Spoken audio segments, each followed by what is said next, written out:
Hi, everyone. Welcome to the second event with the Historical Materialism, Sexuality and Political Economy stream. Today, we are here for a book launch, a celebration, and discussion of the third revised edition of the now canonical book, The Regulation of Desire, Queer Histories and Queer Struggles by Gary Kinsman. We're delighted that Gary was able to join us. Gary is a queer liberation, anti-oppression, and anti-capitalist activist, and is the co-author also of the book, The Canadian War on Queers, National Security as Sexual Regulation.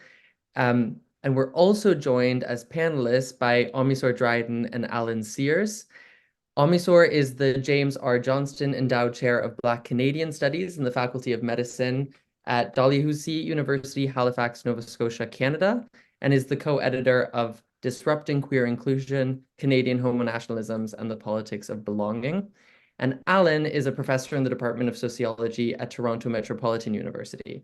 He is a longtime queer socialist activist, and this is reflected in his research in the areas of sexuality, social movements, and education.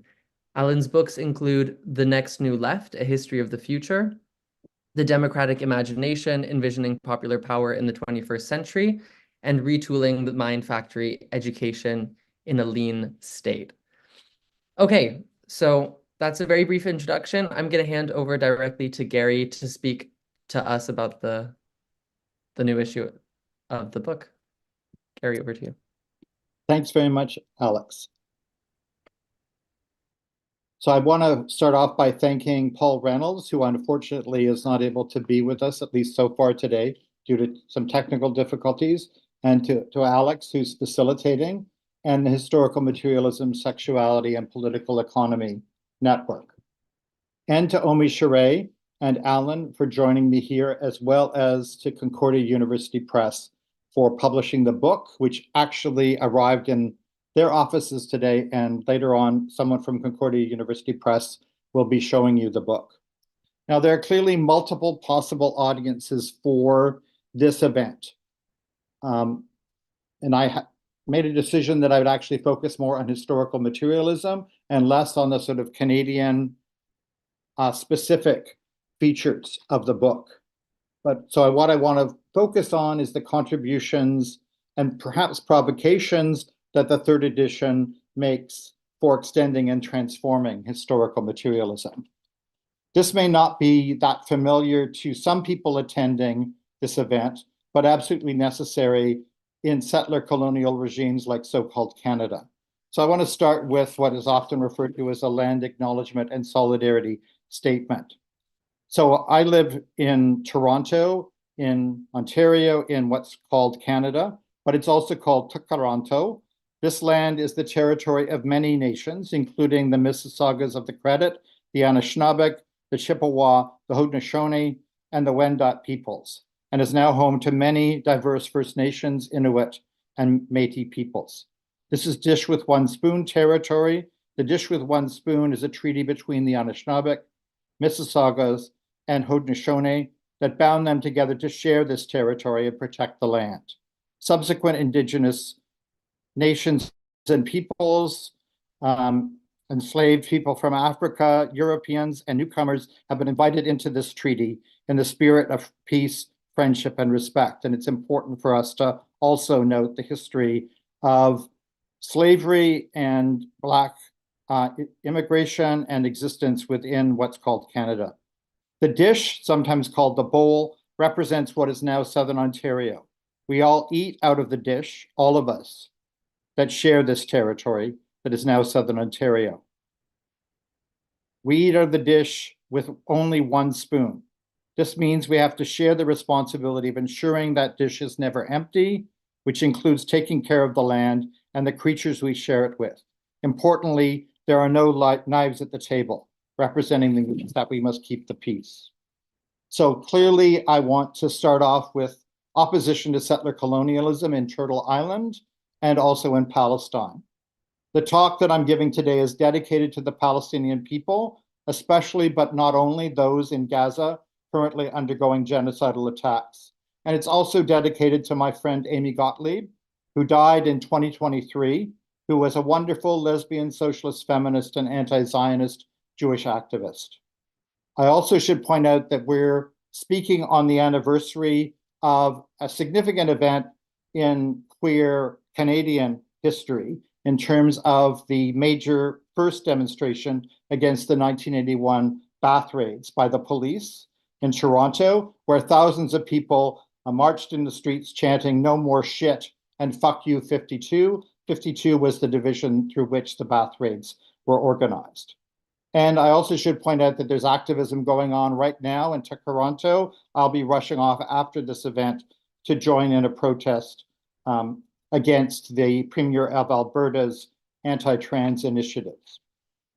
The third edition was finished before the global shift in terrains of struggle, marked by the very active Western support, including Canada, for the Israeli genocide in Gaza and Palestine, in which many of our so-called former friends and allies are now on the other side, and in which Palestine solidarity activists face major police repression and criminalization.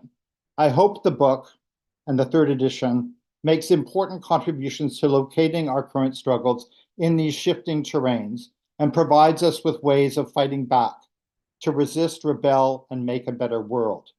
To start with historical materialism, all three editions of this book are based on queering historical materialism. In my view, a transformed historical materialism is crucial, given the historical, social, and material character of sexual and gender regulation. And when I say material and materialist here, I'm including bodies and eroticism as central to what material and materialism is all about. So it's really crucial to have a historical materialist approach to be able to challenge the character of the worlds around us and that we struggle in, against, and beyond. But it's also important to grasp that Marx was unable to apply the revolutionary historical materialist method he used to disclose and make into a site of struggle the exploitation of workers in capitalist production to areas of its racial, gendered, and sexual oppression and exploitative character. That is, his critique and ability to use historical materialism around racial capitalism was actually quite limited by his social location and social experiences and the types of practices and privileges that he engaged in himself. But based on current struggles and new social standpoints of struggle, we can now extend and transform historical materialism in anti-racist, anti-settler colonial, and queer and trans liberation directions. This also means deepening our critical analysis and revolutionary praxis against the social and historically constructed character of the social relations that we are part of and struggle to transform. I try to extend this historical materialist analysis further in this third edition, remaking historical materialism from the social standpoints and struggles of queers, trans people, Black, Indigenous, and racialized people, and more. This means an important commitment to social construction, pedagogy, and praxis, and opposition to all forms of essentialism.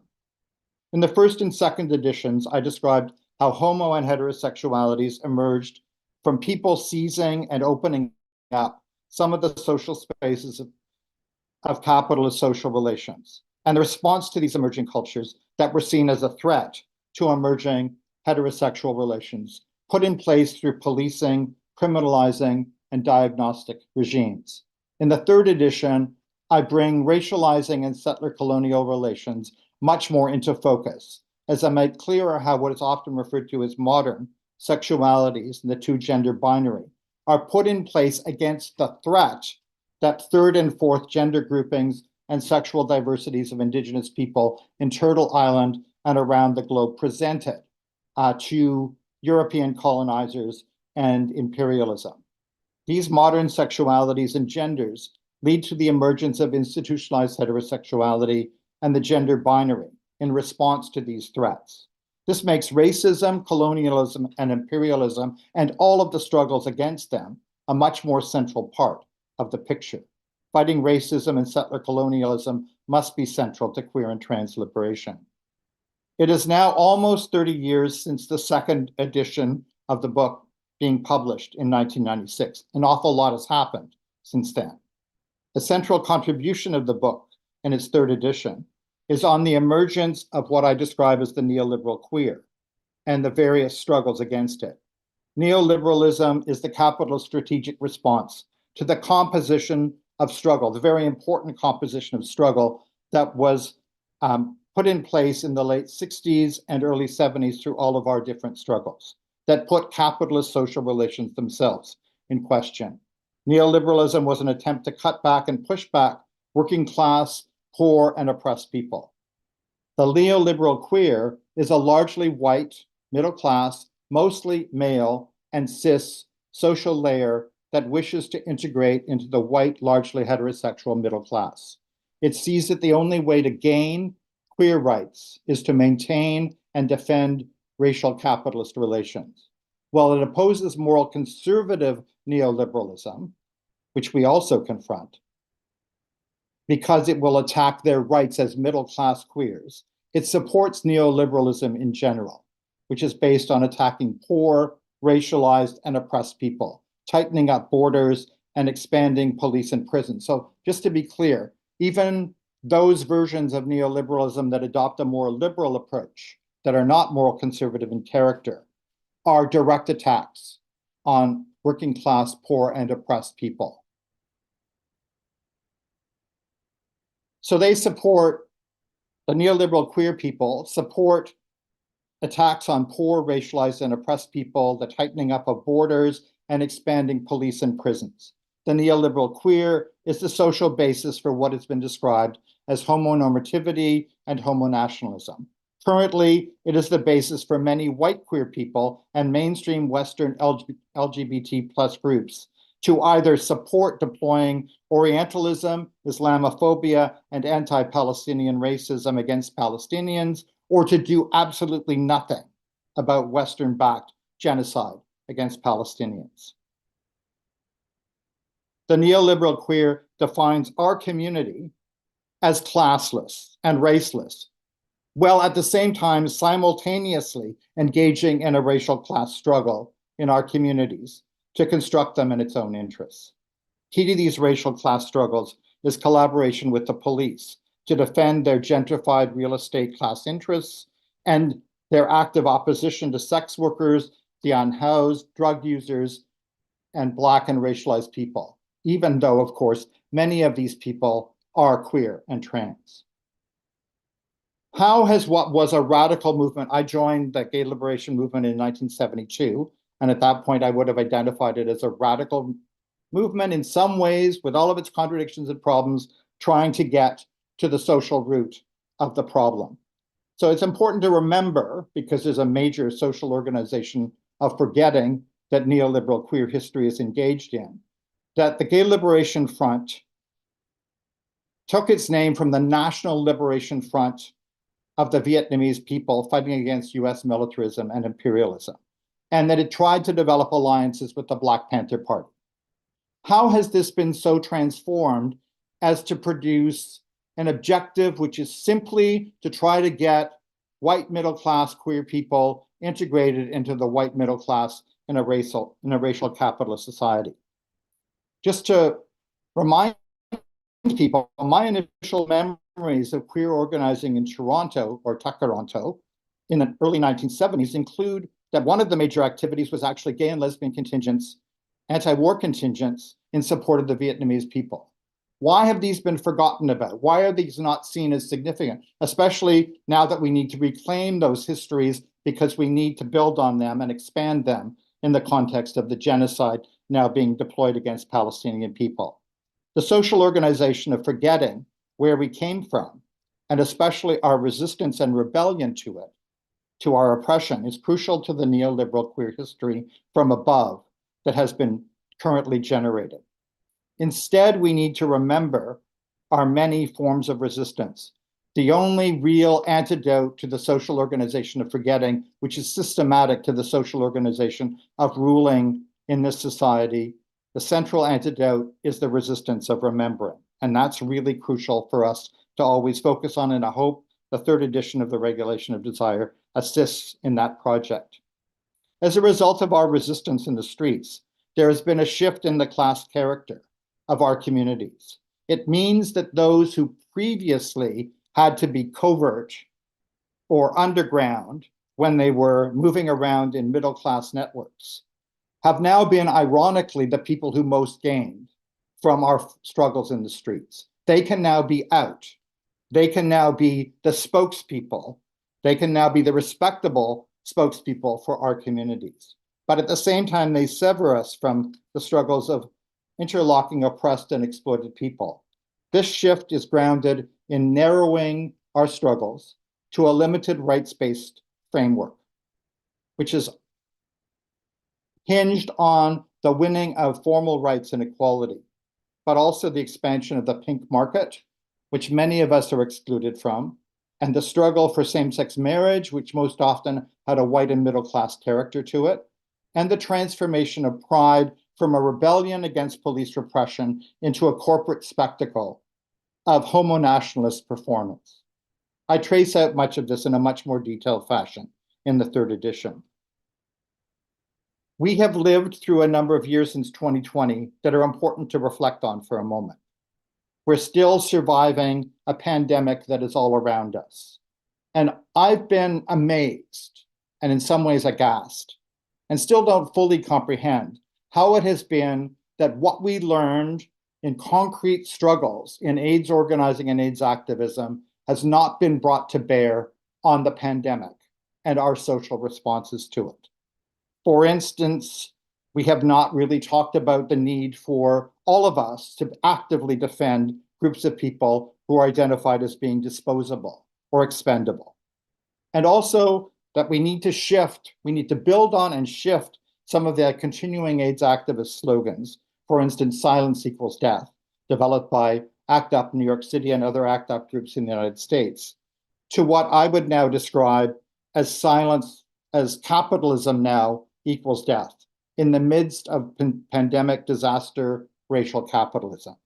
But we also have to deal with what we've learned and what we've experienced from the global upsurge against anti-Black racism and police repression in 2020, and the No Pride in Genocide organizing in the Canadian context, or the northern part of Turtle Island in 2021. The mainstream LGBT plus groups want us to return to a limited, rights-based politics of normality, which forgets what we learned from all of these experiences.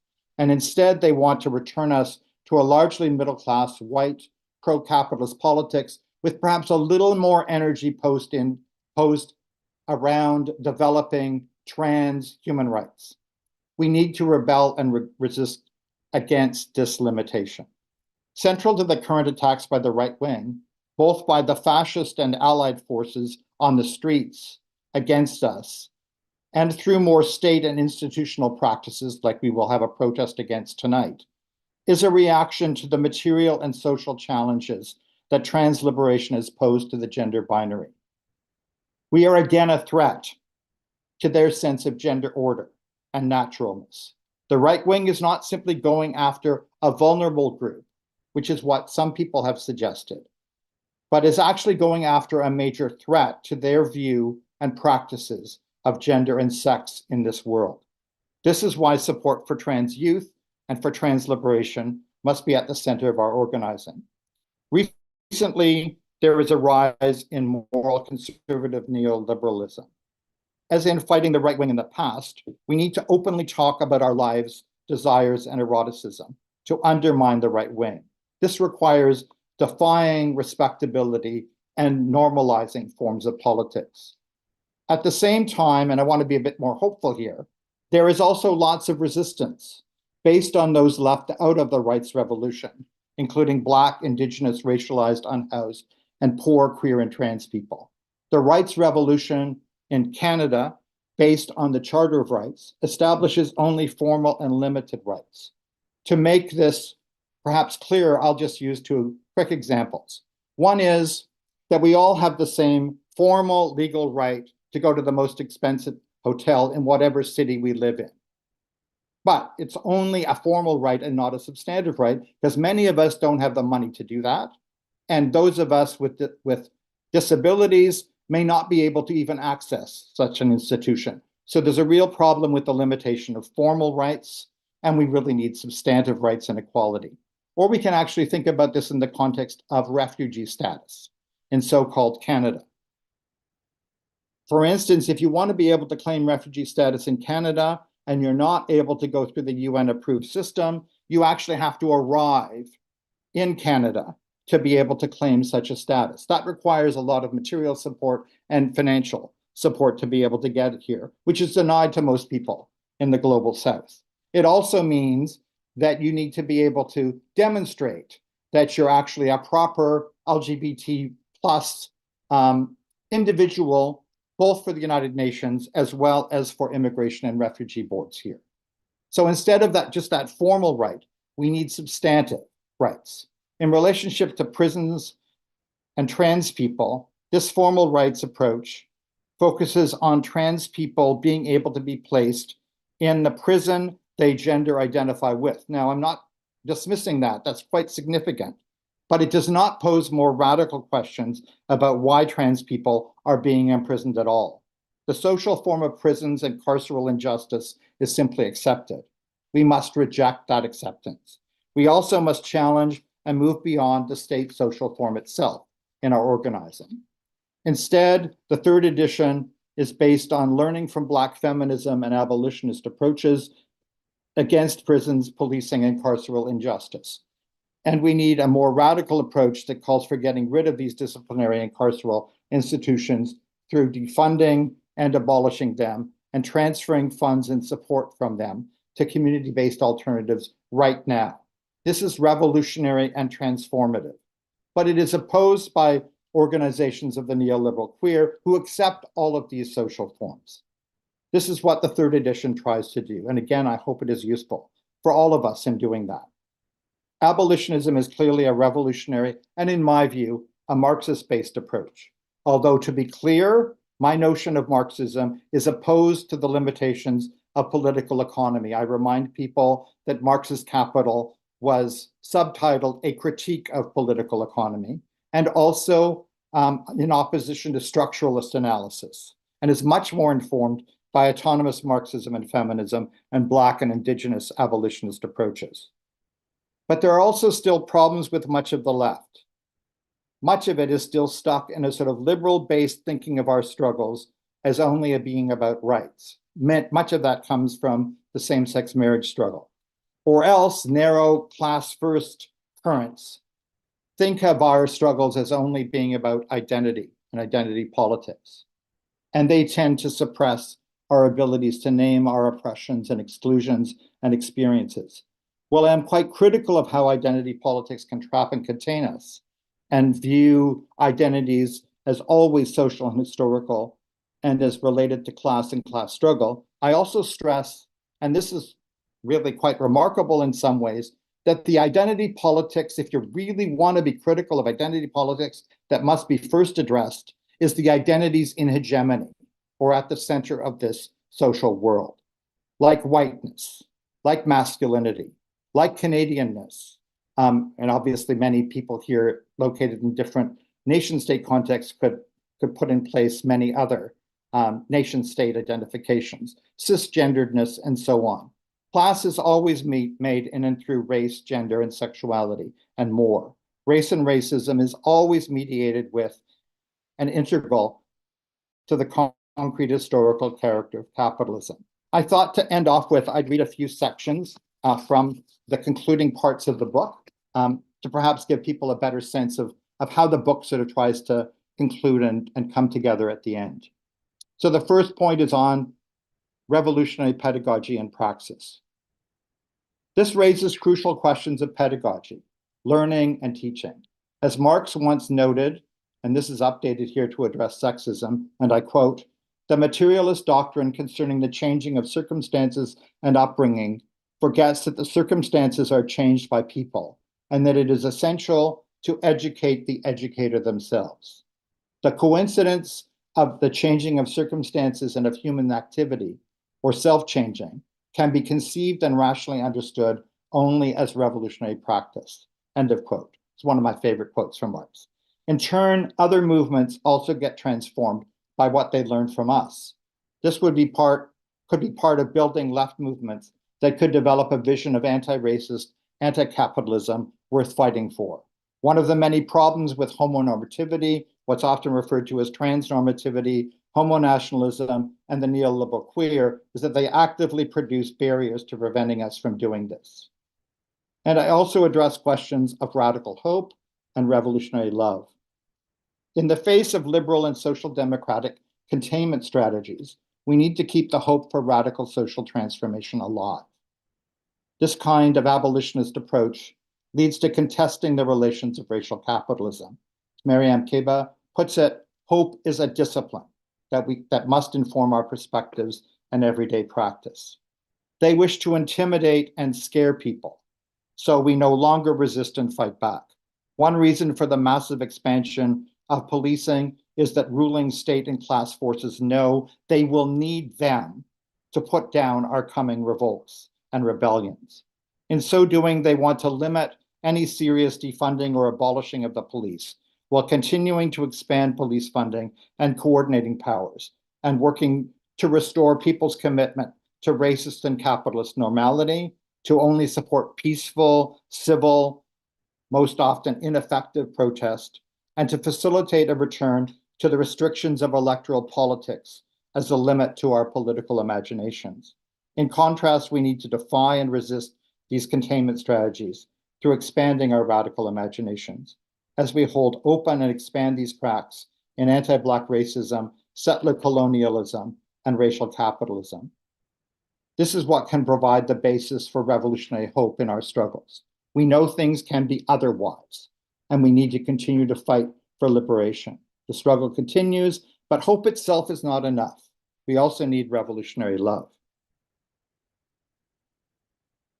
Well, love can be mobilized, as it was during the same-sex marriage battles, in a privatizing and selfish fashion, focused on the desexualized white middle-class couple, and harnessed to the racial and class politics of the neoliberal queer. It can also be used in a more historical, social, and collective sense, and given a very different social and historical basis. Similarly, although differently, Leanne Simpson, in her Stories and Islands of Decolonial Love, links this transformative revolutionary love to the everyday struggles for survival and passion against colonialism and the making of alternatives to it.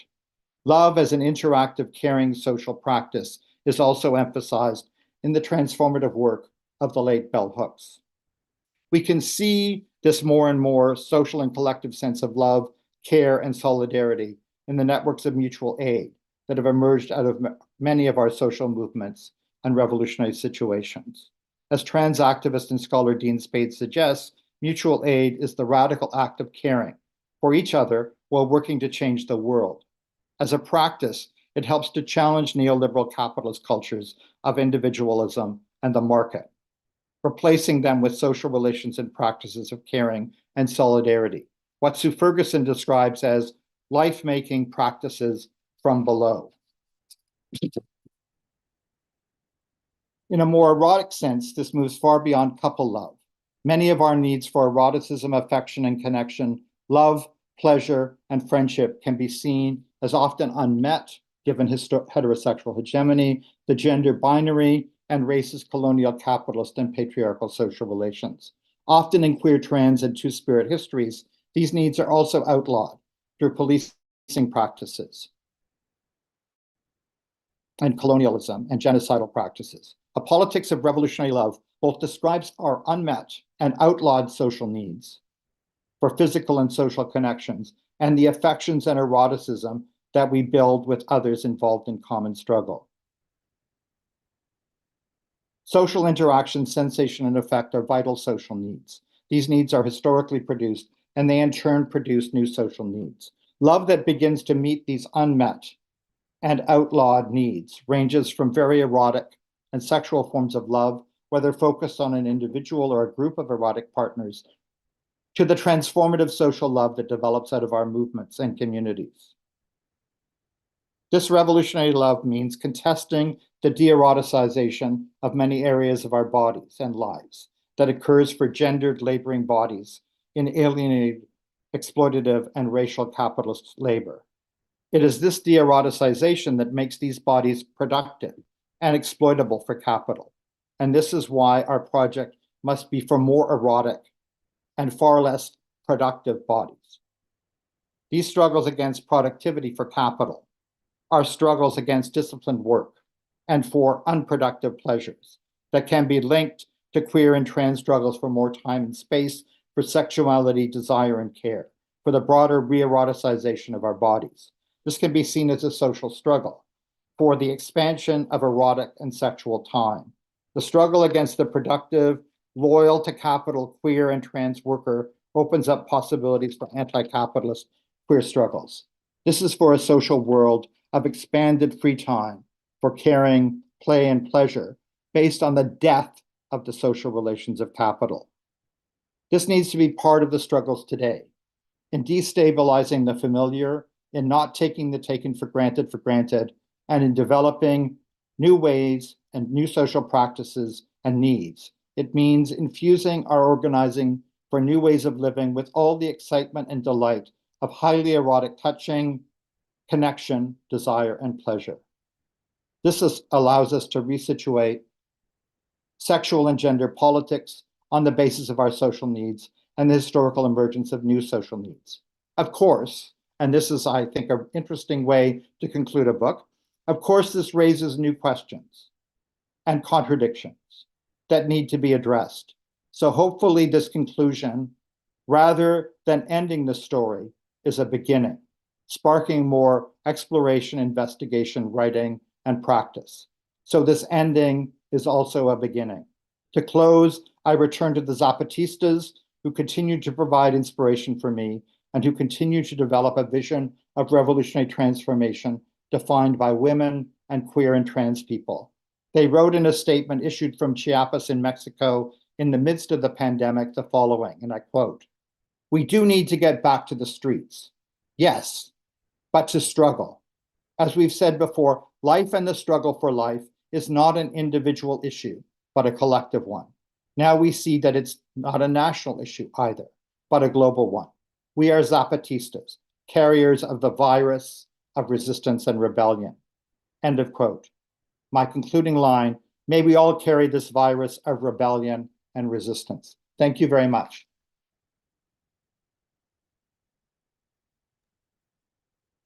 Thank you so much, Gary. Okay, so now we'll have a set of short responses from OmiSoore and from Alan.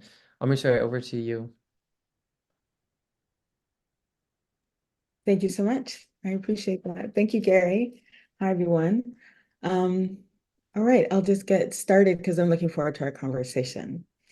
So my name is OmiSoore Dryden, and I live, work, and study in Chibuktuk, Halifax, which is in Nova Scotia, on the eastern part of Turtle Island / Canada.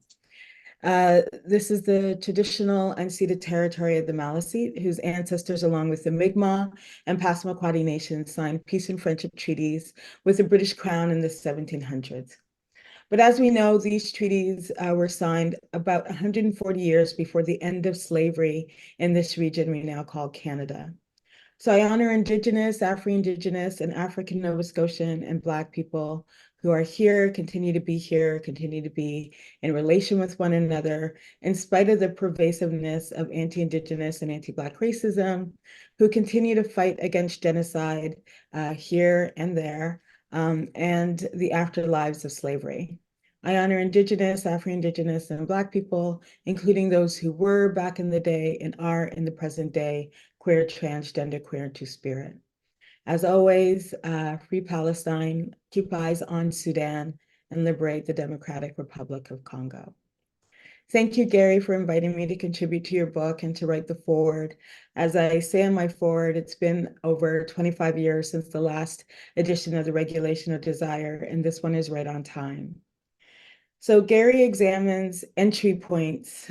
Gary's examination of entry points is an important phrase to help understand various events and forces at work which bring us together to reflect on queer and trans life through the relentless waves of the pandemic, the devastating recovery of the bodies of Indigenous children buried in mass and unmarked graves, and mostly residential schools across Canada, and the continued death of Black people from encounters with police, and of course, our calls to defund them. And of course, international movements in support of Black life. And I would add that this book at this time would also have us reflect on what is happening in Palestine, the need to disrupt Israeli apartheid, what is happening in Sudan, and what is happening in the Congo, in the Democratic Republic of the Congo. Through all of this, centered again is the work of abolition, transformative justice, and mutual aid. And this was not, and it's not at all the business of inclusion, but instead about the labor of liberation. You know, as a reminder, it's a reminder to us that diversity, equity, inclusion, and liberation do not occupy the same space. So diversity, equity, inclusion, and liberation don't occupy the same space. Gary asked us to review who is considered and envisioned as the representational queer. And this edition deepens his exploration of settler colonialism, racism, and climate destruction. We are reminded that capitalism and colonialism, anti-Black racism, and slavery become the interlocking systems in need of dismantling. And as Gary states, and I quote, "This provides a new and radical basis for a broad anti-capitalist activism that is also anti-racist, anti-colonial, for climate justice, for the end of," I'm adding this, I'm putting this in quotes, "for the end of Israeli apartheid, and for queer and trans liberation." And that's from his intro. Liberation, end quote.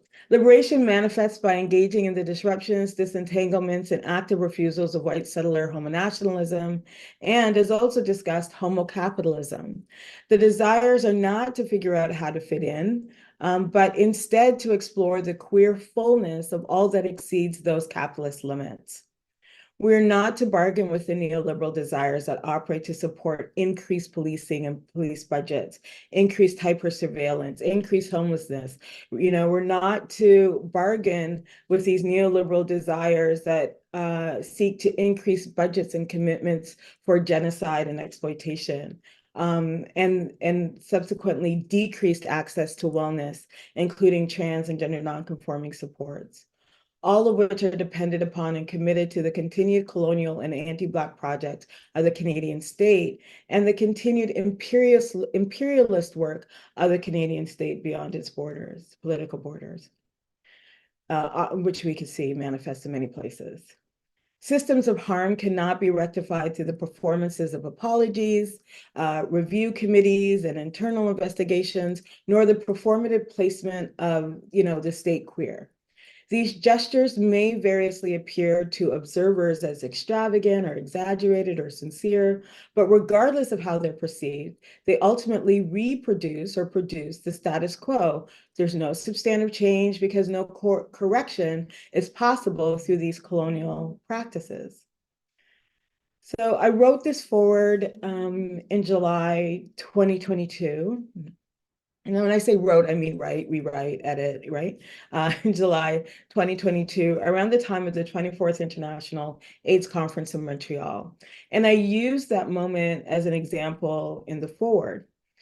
So thinking back to July 2022, there was, we may recall the systemic racism of this AIDS conference held in Canada, which was evident in the denial of visas for those from the Global South, including International AIDS Society staff and leadership, not to mention a lack of access to equitable funding to support travel or accommodation and meals for folks attending.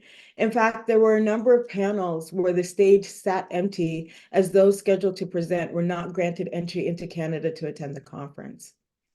At this particular panel, titled "Achieving Health Equity for 2S LGBTQI+ Communities, Lessons Learned from the HIV Response in Canada," that's the title. It was hosted by a very well-known white gay man, epidemiologist, Canadian, and a panelist of this panel, a different white gay man, presented a brief history of gay activism by firmly stating, and I quote, "I'm only focusing on gay history here," end quote, and then proceeded to provide a list of single-framed white gay events and moments.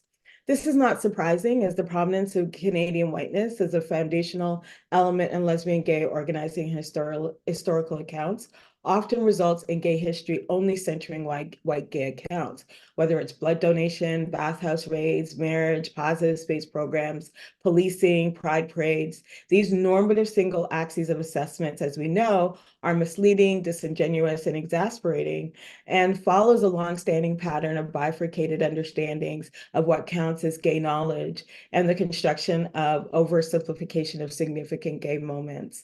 As I said, often white and clearly, and of course, anti-trans. These assertions become components within and reinforcements of white supremacist logics that continue to harm queer and trans people through their alignment with colonialism, systemic racism, including anti-Black racism, Islamophobia, and Afrophobia. And of course, normative gender practices, ultimately including the complexity of queer politics, activisms, and successes. So while activists protested the International AIDS Society conference and demanded no more AIDS conferences in racist countries, the 2023 conference on HIV science took place in Brisbane, Australia, and the upcoming 2024 conference will take place in Munich, Germany. So I return to Gary's book, and where he states, and I quote, "The approach can no longer be let us into," that's a quote within a quote, "the racist and oppressive institutions that are causing the deaths of Black and Indigenous and other people of color, but for a radical transformation of social relations," end quote. Here, I think of the work, some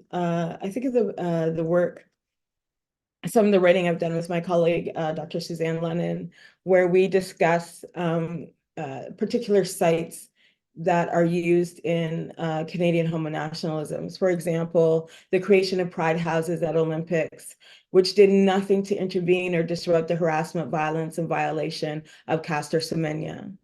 Or the inclusion of Pride Day at baseball and hockey games, which has not intervened or disrupted the racism, racist homophobia, or sexual violence perpetrated against young players and fans. Or the inclusion of pride flags at Catholic schools that has not furthered meaningful intervention or accountability regarding residential schools or conversion therapy. Nor has pride flags facilitated the return of stolen artifacts the church has in its holdings. Being a queer cop has not stopped the murder of Black folks, limited the systemic harassment of trans, Indigenous, or unhoused folks. Queer people in the military did not stop and has not stopped the violence or torture of brown, Black, and Indigenous folks in the global South, nor in Palestine. In the aftermath of the murder of Mr. George Floyd and the demand to defund and disarm police while increasing social supports, we instead witnessed the proliferation of equity, diversity, and inclusion statements, increased portrayals of solidarity through taking a knee when national anthems are sung, alongside a steady and domineering increase in police budgets. So what does that mean around equity, diversity, inclusion? And I'm going to wrap up with this piece here. I think of this article, gosh, it's been 4 years now, in July 2020, written by Dion Brand in the Canadian newspaper Toronto Star, titled "On Narrative Reckoning and the Calculus of Living and Dying." And I just want to quote the last few sentences of Dion Brand's article, in which he says, and I quote, "The X-ray that is the novel coronavirus exposes once again the bare bones of the social structure in which, for Black and Indigenous people, governance equals policing. Governance as violence. This we fear, this we know, that all of our thoughts will be rushed into editorial pages, used up in committee meetings. All of the rich imaginings of activists and thinkers who urge us to live otherwise may be disappeared, modified into reform and inclusion, equity and diversity, and palliation," end quote. And it's this word palliation that I'm wondering how this, when we think through it, how it impacts how we envision radical community commitments, including how we envision our own health and well-being. As we know, to palliate is to alleviate a symptom without curing the underlying medical condition. Within palliative care, for example, palliation provides the relief of symptoms to ease suffering in chronic illness, but also to ease suffering during end-of-life care, thus helping the patient feel more comfortable and improve quality of life. Of course, this is important and useful, but as Dion speaks to it, what does it mean in relation to our community and our community's health and well-being? Will we accept a seat at the equity, diversity, inclusion table as a relief to the continued violence of and within the state and its systems, including public health? Will we accept more ethno-racially diverse people, but not a change in a message or a disruption of continued anti-Black racism? Is this the relief, the palliation to the eventual fatal conditions of police brutality, health disparities, health inequities, medical racism, the lack of access to care that we seek? And I want to also turn to the work of Rania El-Mujamar, who tweeted last year, and I quote, "Being a cop is not just a job, it's a questionable moral position. Ain't no shame in working the poll or retail or housekeeping, plenty of shame in becoming a foot soldier of capitalist and state violence," end quote. So this book, Gary's book, incites us to think again about the limits and therefore needed refusals of inclusion, as well as the need to turn towards practices of accountability and liberation. Through these pages, through his pages, we are pointedly reminded of the harms and violence created through homo-hegemonic bargains that persist and progress through the desire of inclusion of some and at the expense of many others. Respectability politics of neoliberal queer desires will not disrupt these colonial and anti-Black systems of harm. So let us think on these questions in this current moment as we prepare for our Black, Afro-Indigenous, Afro-Palestinian, queer, trans, radical, anti-colonial, anti-all capitalism, and deeply, profoundly, erotically, fantastically love-filled futures. Thank you.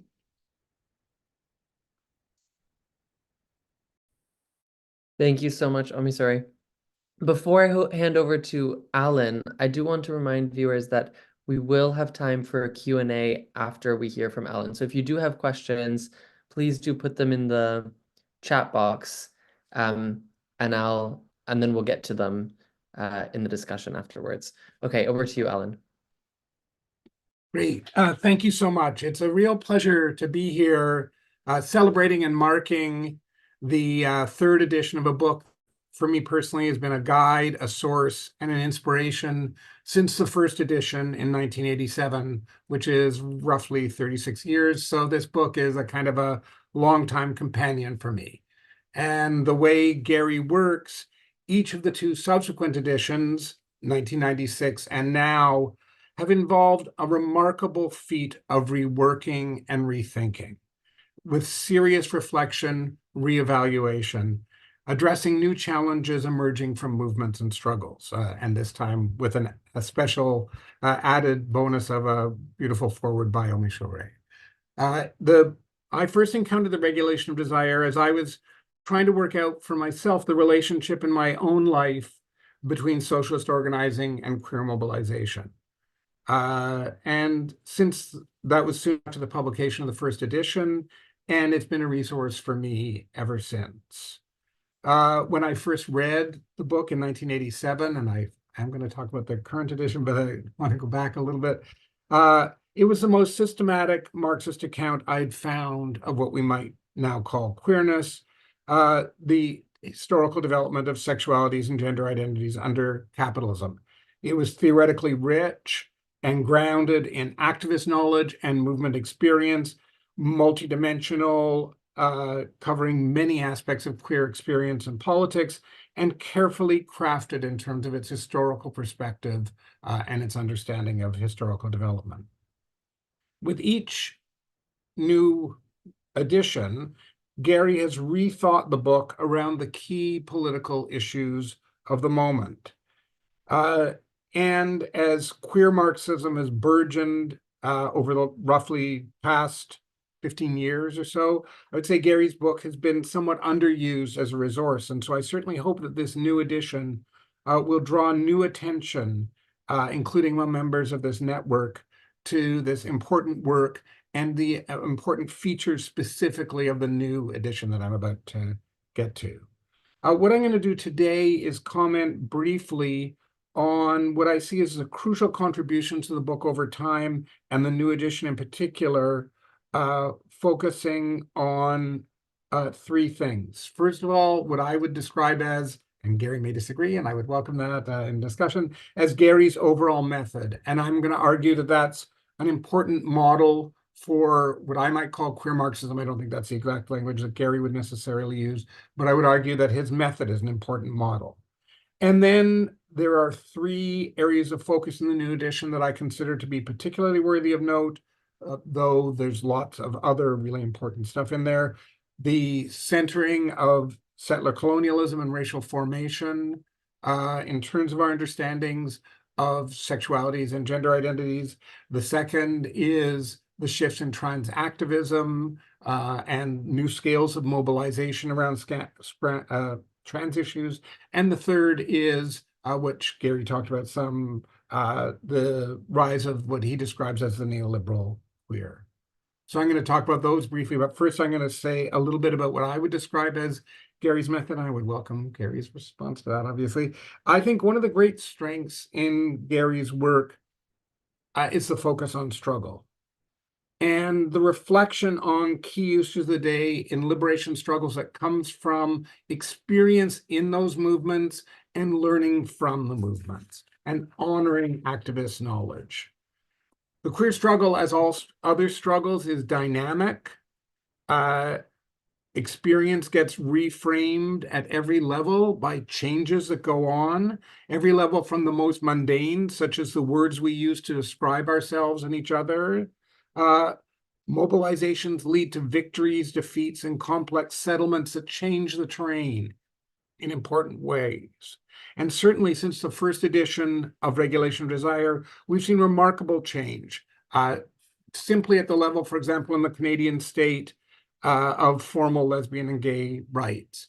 We've seen elements of partial inclusion structured around deep exclusions and persistent violence on the basis of gender, racialization, indigeneity, migrant status, categorization as disabled, social class, and others.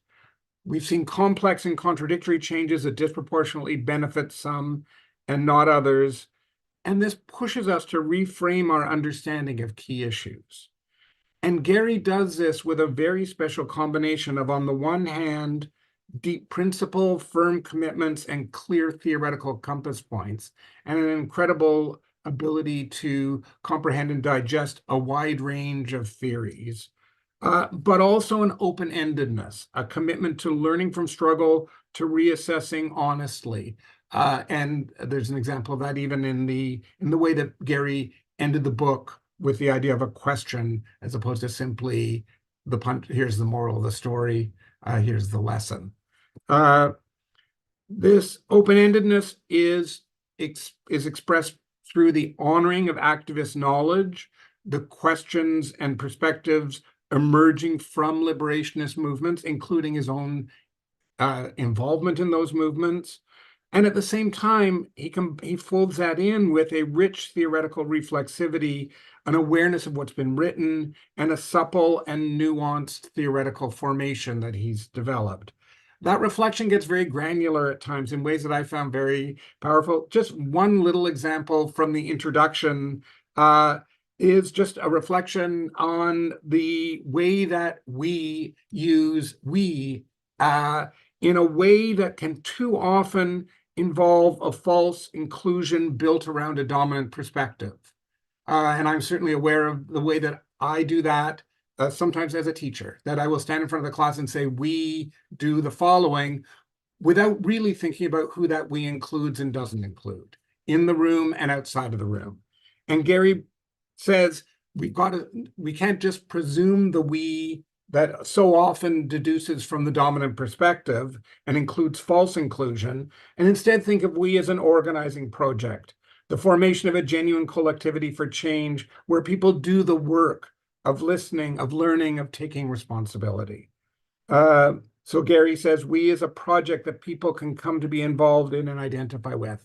And I'm just using that as one example of a kind of a granular richness that's there in the book that makes you think about all kinds of things, not only what's in the title, but just about methods and ways of learning about the world. This book models non-reductive, dynamic, and integrative historical materialism with a careful attention to historical processes of formation and challenging the eternalizing and naturalizing aspects of heterosexual hegemony and the born this way biologism that sometimes has been taken up by queer communities. It's about people as meaning makers, but making meanings in a process formed by particular historical relations. And he's particularly attentive, Gary, to the way these social relations are organized around racialization, colonialism, class formation, gendering, and sexualization, and that these are not reducible to one dimension, in contrast with the class reductionism that's mentioned and critiqued in the books. It's a historical materialism that's deeply attentive to the way historical processes work and the fact that people are world makers, though not in conditions of their own choosing.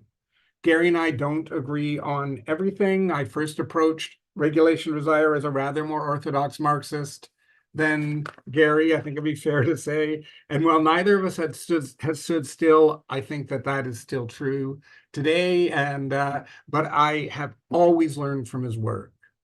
I see now that I've kind of used up my time. So what I'm going to just very briefly do is signal what I felt was remarkable about the other parts. And then that I'm hoping that more will come up in discussion because I don't want to talk for too long. But the theme of the neoliberal queer, will just say briefly, well, there's been a lot of work done connecting queer politics to neoliberalism.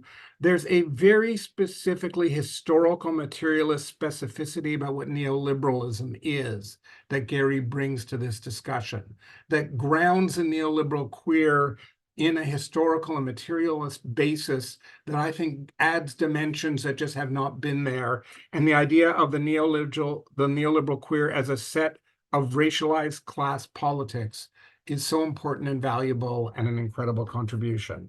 In terms of settler colonialism and racial formation, and OmiSoore H addressed some of this, but there's so much in terms of deliberate and direct learning from a broad range of Indigenous, Black, and other racialized and anti-colonial activists and writers that has transformed the book as a deliberate project to say, the book I wrote last time isn't good enough for where we are now. It wasn't good enough then. That's what we all learn about as we retroactively rethink, but it's certainly not good enough now. And the different dimensions of that, but I found it in particular, the attention to the way that, I'm just going to quote briefly here, going after gender and sexually diverse Indigenous peoples was a crucial strategy of colonization. And it was not only about sex, sexuality, and gender, but also very much about land and culture. So tying in the centrality of colonial sexual formation and sexualized violence as not just a kind of a side effect of colonization, but actually central to the process of dispossession, I think is incredibly important. And lastly, an attentiveness to trans organizing that is so crucial, certainly at this moment where in Alberta, one of the provinces of, as Gary was saying, so-called Canada, there's yet another initiative against trans people. And we're seeing anti-trans initiatives as an absolutely crucial dimension for anti-queer mobilizing on the right these days, and a lot to learn from the tremendous dimensions of trans organizing. I'm honored to be part of this conversation, and I urge people to read this important book. So thanks very much for having me here. Thank you so much, Alan, and thank you all for this conversation. It's been a delight. Okay, so we do now have time for a Q&A, so please do post questions that you have in the chat. While we wait for the questions to come in, we also have Salen here from Concordia University Press, who I believe has a copy of the book, which now exists in print in the world. Yeah, am I on here? Yeah. Hello, hi everybody. I am thank you so much to Gary and to OmiSoore and to Alan. I've had a great conversation. I am speaking to you from my windowless office in Department, Montreal. And we're so excited to say that we finally have the physical copies of Gary's book in our office. I've got one right here, got a few more right here if you wanted to see a big stack of them. They're very beautiful. Congratulations to Gary. We're so happy to be almost ready to put this out into the world. It's almost 600 pages. We're really happy with the physical objects, and it's been such a pleasure to work with Gary on this book. It's been in the works for a long time, since before I started at the press, since even before the press published any books at all. Concordia University Press published our first book in 2020. And so I've especially appreciated Gary's both patience and his boundless energy for pursuing the publication of this new edition. I'm going to drop a link in the chat for our website. This book is going to be officially released very, very soon, as we get it to our distributors. But pre-orders are open through our website, and there you can get a 20% discount with the code that is on our website there, which is Kinsman20. That'll be valid for another 2 weeks or so. So let me drop that link in there for you. I should also say that all of our books are published open access, and this one will eventually be available within the next few months as a free open access ebook via the platform that we use for that, which is called Manifold, and which is accessible on our website. So thanks again to Gary, and looking forward to the questions. Thank you, Zaylan. I was wondering, Gary, would you like to reply to Alan and Omisoore's comments? If there's not a burning question that's arisen, sure. OmiSoore, thank you so much for writing the foreword and for all of your wonderful and beautiful and insightful comments. And by insightful, I mean not just that you have a lot of insight, but you also incite things and activities in the world. And I also just wanted to point out that, you know, the struggles that you've actually engaged in with Canadian Blood Services and the racist ways in which they responded is also worth paying some attention to, and considering how these ruling social institutions that many of the mainstream LGBT plus groups don't raise any criticisms about are actually, you know, quite horrifying to people who actually try to transform sexual and race relations in relationship to, in this case, the broader politics of the blood ban. By the way, the blood ban is claimed by, you know, the mainstream LGBT movement as being gone. We won it entirely. It's a complete victory, which is, of course, complete nonsense, because people who engage in anal sex are still excluded from donating blood. People who are sex workers are still excluded from donating blood. Drug users are. People who use PrEP are actually excluded. So, OmiSoore, thank you so much for the work that you do, and I'm so pleased that your words beautify the regulation of desire. Alan, thanks for all of your comments.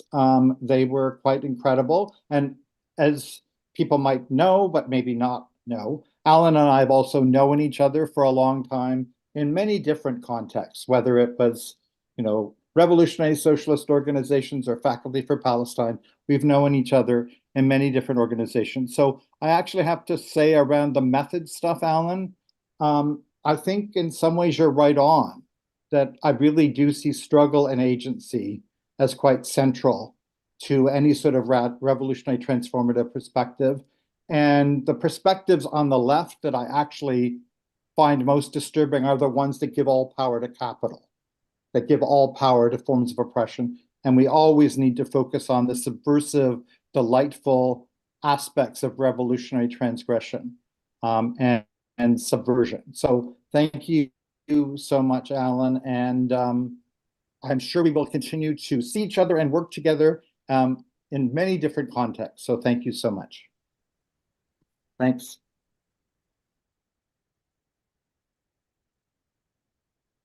I'm reading the chat in the YouTube thing, and everyone's just I know, sorry, Alex, everyone's giving you a big thumbs up, Gary. Everyone's giving you lots of love. I'm multitasking. I really appreciated Alan's remarks as well, in terms of just kind of this deep consideration of your work, Gary, and what it meant and what we were supposed to, what we should take from it and how it can guide us as professors, as people who live in community, as, you know, activists, you know, striving to be activists, right? Like, I think it's something that's constantly in motion, things that we grapple with. I'm thinking, and I've been thinking a lot about your book in this current moment too, and what we're seeing in Palestine, and what that means in the classroom. I've been thinking about it in relation to what's happening in healthcare and medicine, and, you know, the kinds of supports I'm offering, or I hope med students feel have been offered, around how to have these conversations, you know, within a profession, if we want to call it. I think we should call it that, because I think medicine is acting a lot like a profession, in the ways in which they've not, they've punished people who speak out against genocide, and they remove people from the classroom, and they remove people from the residencies, and they, you know, apparently punish people who believe the liberatory call from the river to the sea is somehow anti-Semitic. And so I've been really thinking a lot about how queers have stepped into that role as well, and really once again affirmed their commitment to settler colonialism and apartheid. We saw it through South African apartheid, right? We saw it then. This neoliberal excuse of, well, if we boycott, if we participate in BDS with South Africa, then, you know, poor Black people won't be able to be employed. Like, right, this really kind of neoliberal, you know, model of care, of, you know, faux care.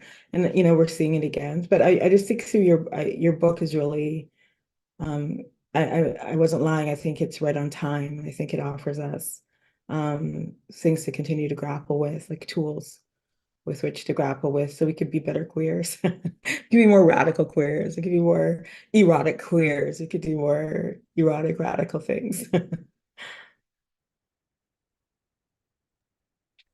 We do have a question from Colin Wilson, who wrote in the chat, could the speakers say more about the differences of gender and sexuality that result from differences between the imperialist metropole and settler colonies?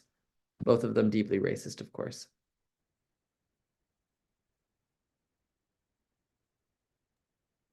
Do you want me to start?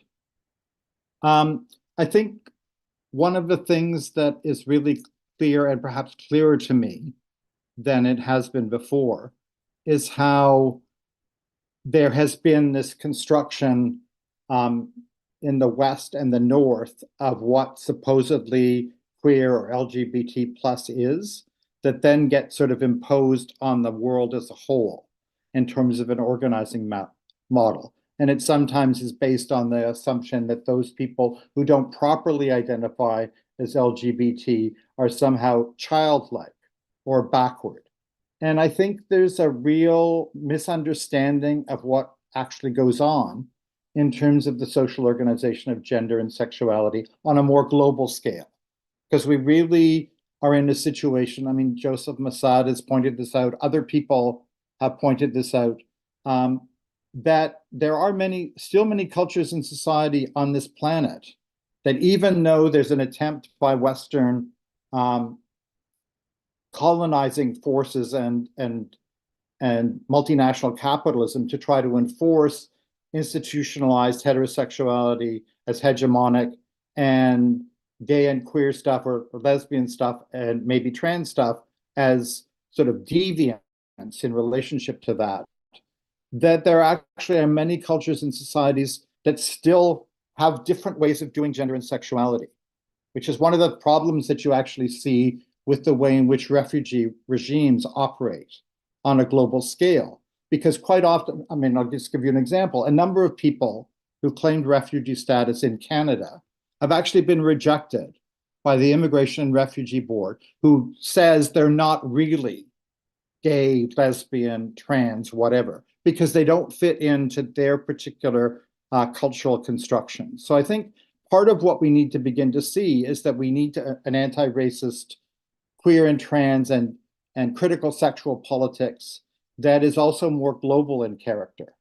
Like there's a reason why most of the Western and Northern-based LGBT organizations, including a gal in Canada, unfortunately including Queer Momentum and other groups, will not touch Palestine with a 1,000-foot pole because of where they get funding and because of their notions of Palestine as being, this Orientalist and Islamophobic and anti-Palestinian approach that somehow Palestine is backward and, quote, homophobic per se, right? And they won't touch it. So I really think that the questions that are being raised here by Colin are really important ones, and that we need to figure out more clearly what adopting an anti-settler colonial and anti-racist and anti-imperialist approach actually means for queer and trans organizing. Because mainstream queer and trans organizing is just entirely entrapped, partly through funding, into all of the agencies that actually rule and are based on the underdevelopment of much of the global South. I'll just give you one example.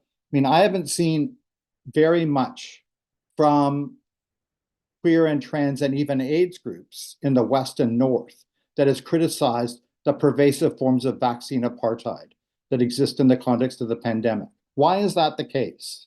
Why is it that somehow we don't remember what happened during the AIDS crisis when we actually did raise, I was a member of AIDS Action Now, we had a joint statement with ACT UP New York City that said that in the Montreal Manifesto, where we said that one of the solutions was to actually transfer funds, transfer wealth, transfer resources to countries in the global South to actually engage in what is required to deal with the AIDS crisis. I think I'll leave it there, but I hope I've provided some contextualization for Colin's very important question. But that's a discussion and a debate that needs to go on much deeper. Thank you. I would add, so this is the thing that I saw in the non-discussions that were happening in blood donation, right? Where they wouldn't focus on malaria, they wouldn't focus on the Africa question, they wouldn't touch sex workers, they wouldn't touch people who use drugs, they wouldn't touch, because that was as Jared Sexton, that was, a queer too far. It was just too far, right? It was too much, right? Audre Lorde talks about that as well.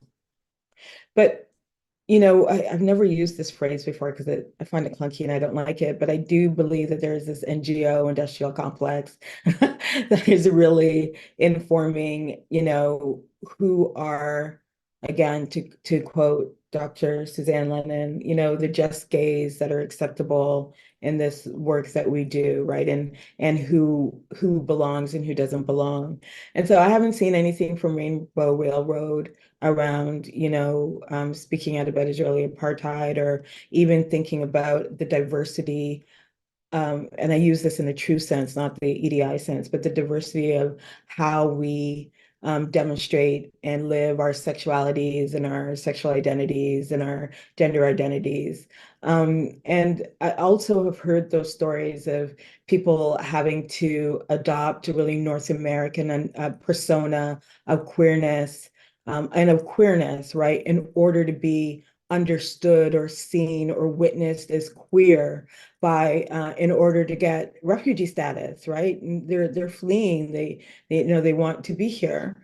But EGAL has a long history of, as we know, of really applying this kind of authentic gay body that has been deeply misogynist, misogynoirist, right? Anti, I would say Afrophobic. And Gloria Wecker's work, where she talks about the politics of desire, really, I would consider that a queer text. And for many, they wouldn't, because of, we're in there, can we really say, oh, this is what lesbians do, or this is, like that kind of thing. And so when we see the ways in which, for example, scientific racism really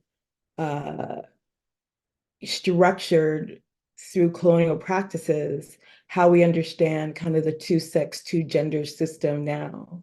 That's if we understand that scientific racism was what human sexuality drew from in order to identify the homosexual and the heterosexual, one is normal, one is abnormal, then we can see how that has been further adopted by neoliberal gay organizations to create this homonormative identity that is normal and embraceable and recognizable, that any other identity, right? If anything else, if you occupy anything outside of that recognition, then you get caught up in some of the shame or some of the stigma, the forced stigmatization about, you're on the DL, or, you're, as Gary said, you're still in development. You don't know that you need to occupy this really normative, respectable form of gayness. And it's traumatizing and troubling. And of course, we've also seen this play out in Pride Toronto, and prides across the country, that have often chosen to stand with police, right, against members of our own community. We know that Pride Toronto chose to ban Queers Against Israeli Apartheid because they were worried about funding from the city of Toronto. And so they chose funding over queers, right? And we've seen the way that they've had, right? Tom's work, Tom Hopper, sorry, I always get his last name wrong, Hooper. His work on Pride, absconding with all that money, and implicating Indigenous artists and Black artists in order to claim the money, right? Like these kind of nasty things that really do speak to a different engagement with gender and sexuality, that where North American frameworks of that are wielded against any of us that may live outside those narrow definitions, right? You're too queer for us. I can't make sense of who or what you are, and therefore I'm not going to include you in our we, because you're not part of our we. So yeah. Yeah, and I'll just briefly say, I'm wondering, one of the things about this kind of format where you get a written question from someone is the way it gets interpreted. And when I read Colin's question, I'm just curious, but I thought the difference between the imperialist metropolitan settler colonies was also about the difference between, for example, Britain and, for example, Canada. And I think it's really, I've been kind of conscious of this kind of issue because living where I live, the necessity of thinking a lot about settler colonialism, and when I presented, for example, in Britain and tried to think, well, how does this translate? And I think it's something that's worth thinking about more. But I will say just quickly on that, and welcome other people going back, is that it seems to me that it is interesting to think a little bit about the idea of the intimacy with colonial dispossession in a place where literally the land we are on is literally, like, I am here because of colonial dispossession in a very immediate sense. And in Britain, where the colonial dispossession is experienced at slightly more of a distance, but it doesn't mean that it's not part of the historical process of formation. And we see that in terms of the formation of what Gary quite rightly refers to as settler sexuality in a North American context, and yet the idea that that's also connected to colonizer sexualities developing in Britain, which developed through a complex process of colonial administration and developing specific, and there's important histories of, for example, the way this developed in India, the development of modes of administration of sexuality that were generalized back to Britain. And so in the end, I think that the colonizer sexuality, the gap between Britain and Canada in terms of that is not great, even if the specific histories of getting there are not reducible to one another. And so I think it's a really interesting, I mean, as I'm taking, I think it's an interesting question to do more work on. But I think that question of distance and intimacy to the act of dispossession and what that means in terms of responsibility is something that we're certainly aware of and something to keep thinking about as we have this conversation. I don't know if that makes sense to Gary and OmiSoore, but yeah. Thank you for mentioning, I just want to say quickly, thank you for mentioning that. But I think in Britain, if we want to look at some of that dispossession, we need to think about Sarah Bartman, quote unquote, Hottentot Venus, whose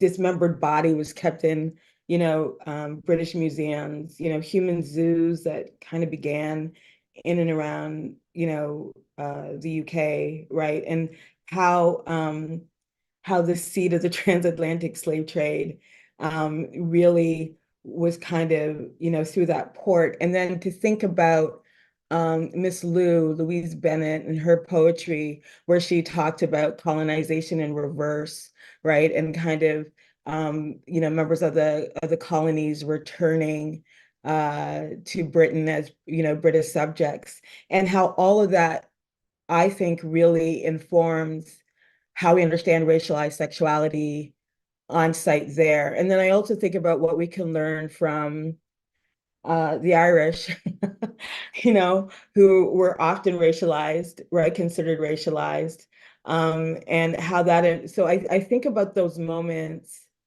on those locations, but also, and not that I'm a stan in any way, shape, or form, but we learned a lot about racialized sexuality in a contemporary way through the treatment of Meghan Markle, through British media and the British royals, that I think also speaks to, Black femme identities.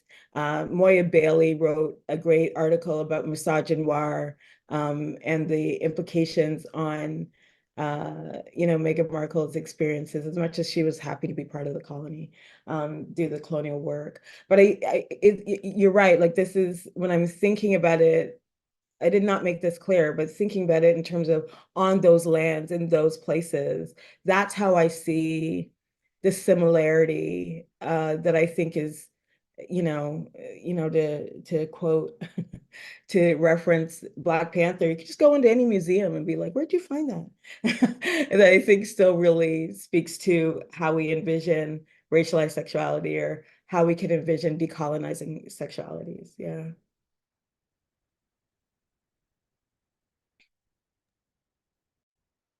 So we have lots more congratulations for you in the chat, Gary, but also a question from Javier. I think we have enough time to squeeze in one more question, if that's okay.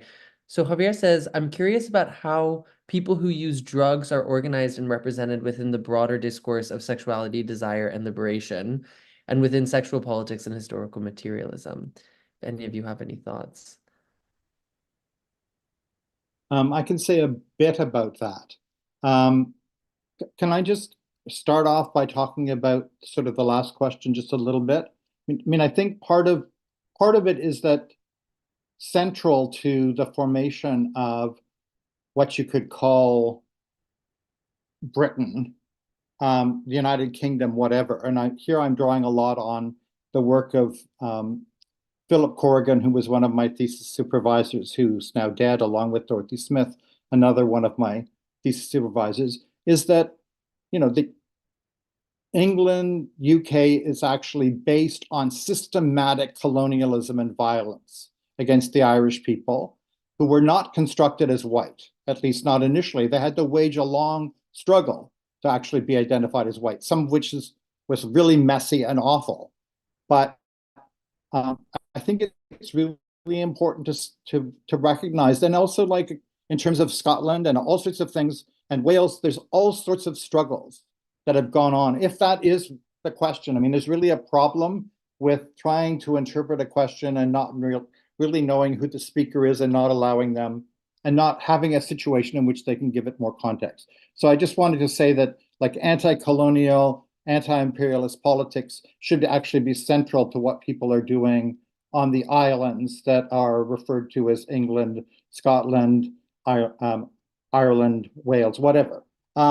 In terms of the question around drug use, I think this is something that's really underdeveloped in terms of, well, in terms of historical materialism in general. It's incredibly underdeveloped, but absolutely crucial to start to pay more attention to. And for queer and trans organizing, that mostly has neglected the question of drug use, that this is actually quite central to organizing. So like the type of work that Zoe Dodd does in Toronto around Indigenous, around harm reduction, around overdose prevention sites, this is actually a central aspect of what needs to be done, because people are basically being killed. I mean, again, an expendable population by those who are ruling is drug users, right? They don't care if people die. In some ways, it's the same as in the pandemic or in the earlier AIDS crisis. There's lots of expendable surplus populations that they don't care if they get rid of. I mean, this is also even true around climate justice. They don't care, as long as they're making profit, if all sorts of species of living creatures are dying out. They are instead having meetings with other people who are really rich and wealthy about what is the best place to live in to avoid the consequences of what they have actually produced in terms of climate injustice. So I think the question is really, really significant, but something that we haven't paid enough attention to, and we actually need to begin to see how that operates. I'll just give one example. One of the people in my acknowledgement section that I cite is Brian D'Amatos, who died last year. His last request to Pride Toronto, which he had been on the board of, was that they actually establish overdose prevention sites during the Pride Festival last year. They refused. I just asked a question at the recent AGM of Pride Toronto, and I was told the problem was that Brian came to them too late, right? As if it was somehow Brian's problem, who's now dead, that they couldn't actually figure out how to deal with overdose prevention sites and contact harm reduction people in the city of Toronto who were already addressing that. Rather than saying, well, maybe he was a bit late, but we're going to do it this year. They didn't actually respond in any way, shape, or form saying they were doing it. So they were still rejecting this. They're producing this notion that pride is something that has nothing to do with harm reduction for drug users and overdose prevention sites. So I hope that's at least of some use in beginning to think this through. But it's really like this is a starting point that needs to be developed in a much more profound way. And I mean, first of all, to begin with, lots of drug users are queer and trans people, right? This is not something that's over there. This is something that's an integral part of our communities. I'll stop there. Thanks.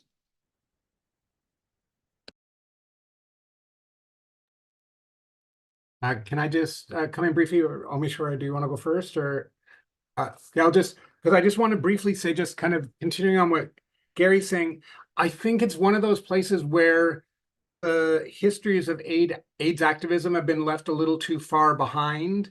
And there's so much that was learned at the time that we need to bring forward in terms of, Gary already talked about this in terms of our understanding of the current pandemic, but also, you know, one of the things that happened with AIDS activism is that the lessons about sustaining the body in terms of the onslaught of official bodies and institutions that were blaming and silencing and trying to enforce abstinence. And so the line, you know, like gay men should not have sex, all that kind of stuff. And so safer sex was a really important development from below in terms of harm reduction.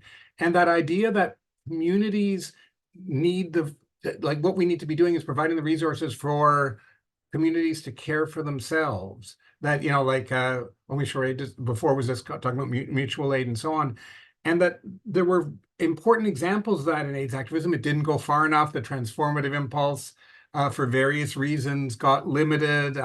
But I do think, I mean, that there's a lot to be learned from that when it comes to thinking about drugs these days, and the way that the kind of moral overdetermination in terms of the state response and the regulatory response that denies people's needs and denies people's lives in so many ways, and blames and castigates, and again does that on the basis often of racialization and so on. And so I just think it's a really, really important question, and I agree with what Gary started with. It's something that we need a lot more work on, is what does it mean to sustain life in all the different ways that happens, and all the different aspects of drug experiences that people undertake for a whole range of different reasons, and how that happens and so on.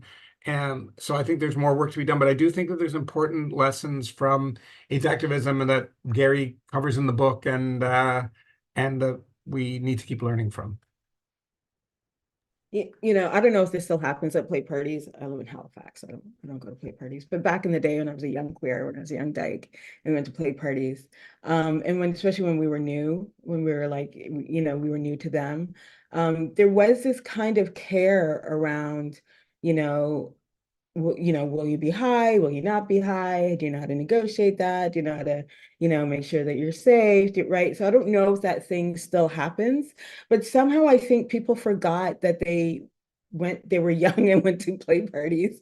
And now they're like, I have my Tesla, and I had dinner with the prime minister. Like somehow that like replaced, the kind of the ways in which we were determined to live fully queer lives as we fled our homes, our family homes, or as we got kicked out, or things of that nature. And then I remember the ways in which folks just did pop-up safe injection sites. They, and organized with others to make sure the police didn't shut them down, or they could go to find another venue. And I don't know what happened. I don't know how people have forgotten that, or think that didn't happen, or think that, that somehow, we're married now and we don't do those things. And I was like, who are you? Or we're old, and so we're not supposed to be, what are you talking about? Right. And how is that considered,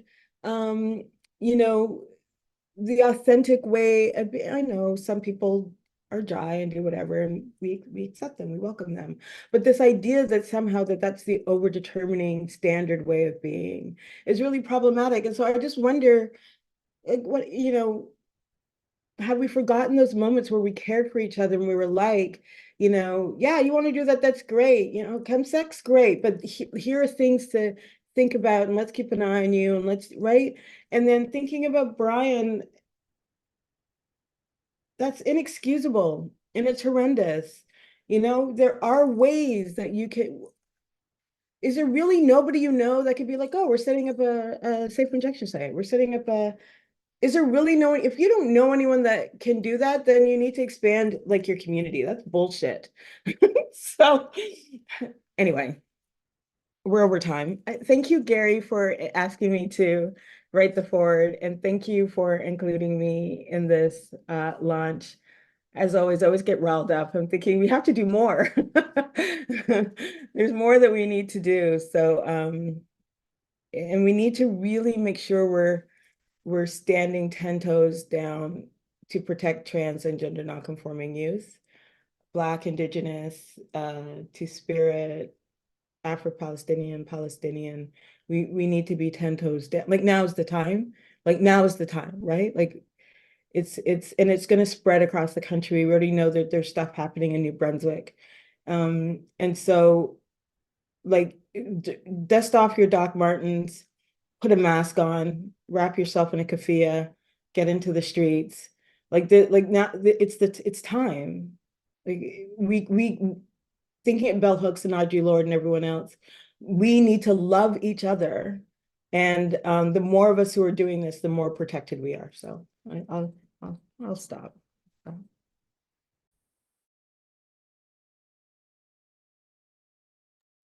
Gary, did you have any final remarks? Maybe it's sort of more or less responses to some of the last questions, but I'm really pleased with this event. I really want to thank OmiSoore and Alan for all of their contributions, and obviously that the book is actually out today, like physically out, it's real, makes a big difference in my life. So I'm really happy about that. So I just wanted to say a few things.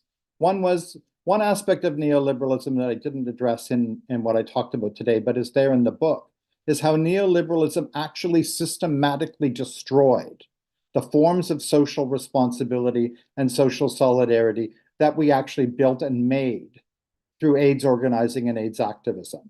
So that what was actually, like, safer sex was originally something that was a collective social responsibility, and it was something we eroticized as groups of people. And that's really difficult. It's not at all there in terms of social responsibility and social solidarity in the context of the pandemic. Just around the drug question, if I can just talk for a minute. I don't know, are we actually over time? But part of it is that the neoliberal queer also attacks drug users, right? Drug users are not respectable, not responsible. And they mobilize forms of shame. This happened in the AIDS crisis too, against drug users and gay men who were considered to be promiscuous and so on. But I think there's also a shaming of certain types of sex-related practices that we need to really oppose. And the final thing is that there's, as Alan said, I just wanted to point out, there's an awful lot to be learned from the injection drug using component of AIDS activism. The unfortunate thing is that a lot of that never got through to lots of other people within queer and trans communities who don't use drugs, at least not in the same way. And the final thing I just wanted to know is this going to be available for people who've been unable to actually be at this event?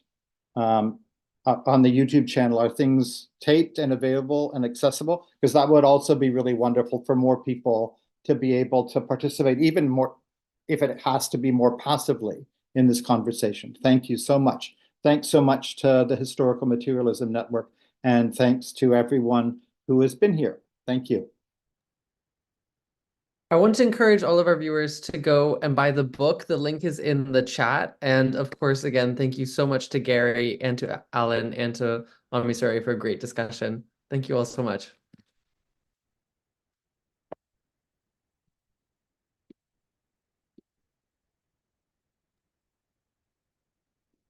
Thanks, Alex.